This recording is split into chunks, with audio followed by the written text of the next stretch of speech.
Buenos días, hermanos. Hoy 24 de agosto la Iglesia hace memoria y celebra la fiesta del apóstol San Bartolomé.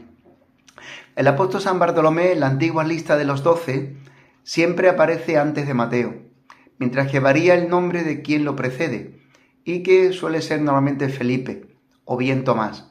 Su nombre es claramente un patronímico, arameo, porque está formulado con una referencia explícita del nombre de su padre. En efecto, se trata de un nombre probablemente, como hemos dicho, arameo, que devenga de Bartalmai o Bartolmai, que significa precisamente hijo de Talmai o hijo de Tolmai, hijo de Ptolomeo. También tiene un origen griego, de los Ptolomeos. De Bartolomé no conocemos noticias relevantes. Su nombre aparece siempre y solamente dentro de la lista de los 12 citadas anteriormente y por tanto no se encuentra jamás en el centro de ninguna narración. Pero tradicionalmente y últimamente ya los estudiosos parecen ponerse de acuerdo y afirmar de un modo definitivo que el Bartolomé de los evangelios sinópticos es la misma persona que en San Juan es llamada Natanael. Por tanto, podemos decir razonablemente que Natanael era el hijo de Talmai o Tolmai. De ahí su nombre, que sería Natanael Bartalmai o Bartolmai. Un nombre que significa, Natanael, en hebreo, Dios ha dado o regalo de Dios. Este Natanael nació en Caná de Galilea y por consiguiente es posible que haya sido testigo del gran signo realizado por Jesús en aquel lugar. Recordamos que fue la transformación, el milagro de convertir el agua en vino en las bodas de Caná. La identificación de los dos personajes probablemente se deba al hecho de que este Natanael, en la escena de la vocación narrada en el Evangelio de San Juan, capítulo 1, está situado al lado de Felipe. Felipe lo busca, Felipe lo lleva a Jesús, Felipe le habla de Jesús. Es decir, Bartolomé ocupa en la lista de los 12 un lugar asociado al apóstol Felipe. A este Natanael Felipe le comunicó que había encontrado a aquel del que escribió Moisés en la ley y también los profetas, Jesús, el hijo de José, el de Nazaret. Como sabemos, Natanael le manifestó un cierto rechazo al principio y un prejuicio bastante fuerte, con un reproche bastante despectivo. ¿De Nazaret puede salir algo bueno? Esta especie de contestación es en cierto modo importante para nosotros, porque nos permite ver que según las expectativas judías, el Mesías no podría venir de una aldea tan insignificante y tan oscura como Nazaret.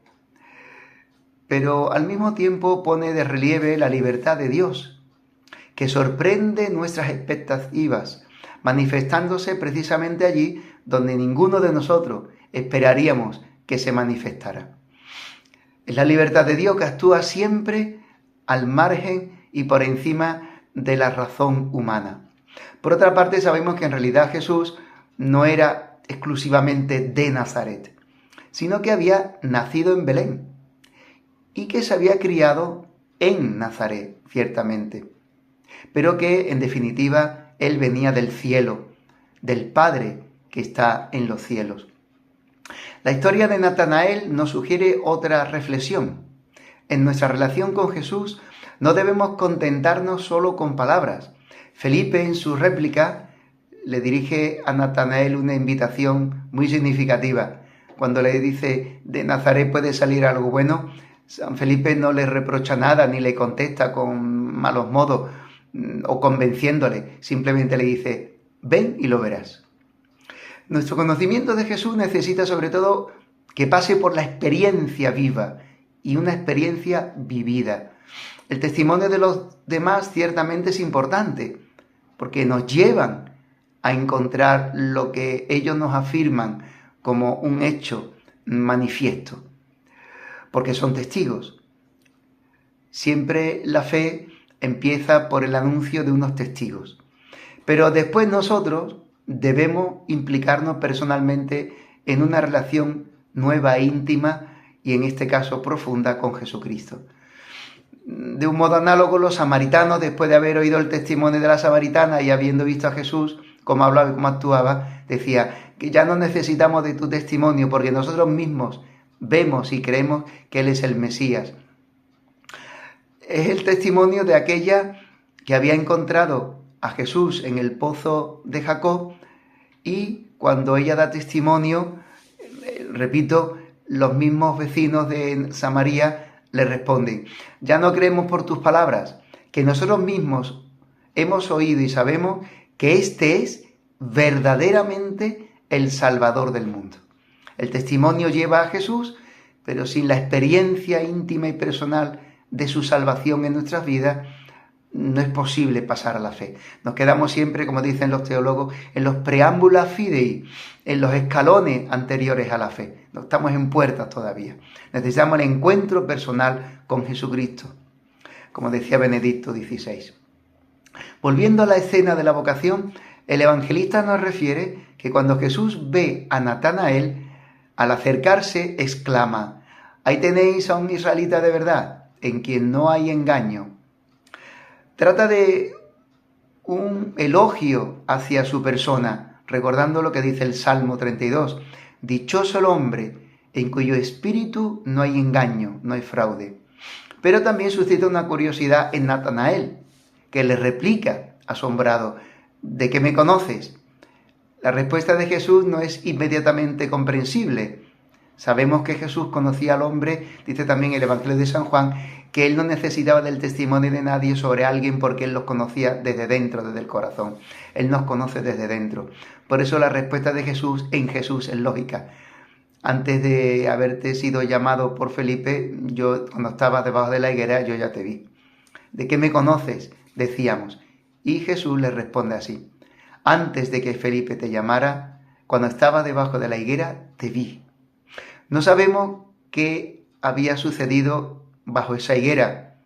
Para los hebreos, tener una higuera plantada en el jardín es muy significativo porque primero la higuera también representa a Israel y en segundo lugar porque al ser un árbol frondoso con ramas grandes deja una gran sombra y para los rabinos el lugar donde poder estar en silencio y en oración, escrutando la palabra y profundizando en la ley, en la escritura, en las escrituras, era siempre en la frescura debajo de una higuera. Por tanto, la higuera nos hace presente al estudioso de la Torá, al estudioso de las escrituras, al estudioso de la palabra de Dios. Este momento, por tanto, de encuentro con Jesús es decisivo para Natanael. Él se siente tocado en el corazón por estas palabras de Jesús. Te vi. Se siente comprendido y llega a esta conclusión. Este hombre sabe todo sobre mí. Sabe y conoce todos los caminos de mi vida. De este hombre me puedo fiar realmente porque me conoce. No me juzga, no me condena por mis pecados.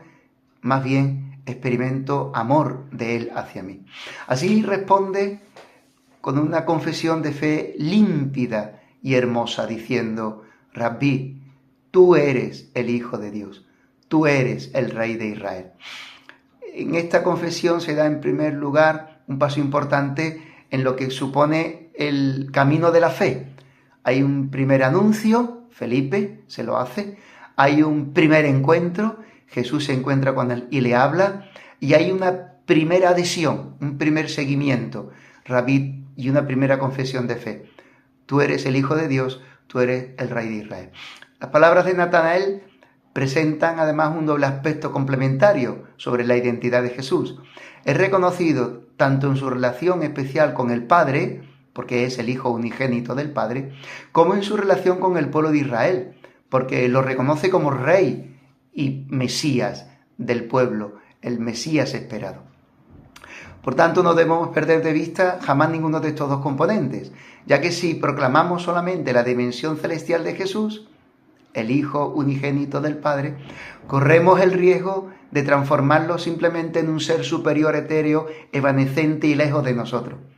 Y si por el contrario reconocemos solamente su aspecto humano y su encarnación en la historia, podríamos quedarnos solamente con su dimensión humana y perder de vista que es el Hijo de Dios encarnado en Jesús de Nazaret, que este es un misterio impresionante.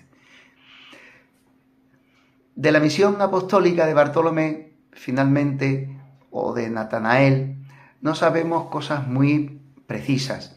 Según la información referida por el historiador Eusebio, en el siglo IV, un tal Panteno había encontrado incluso en la India signo de la presencia de Bartolomé.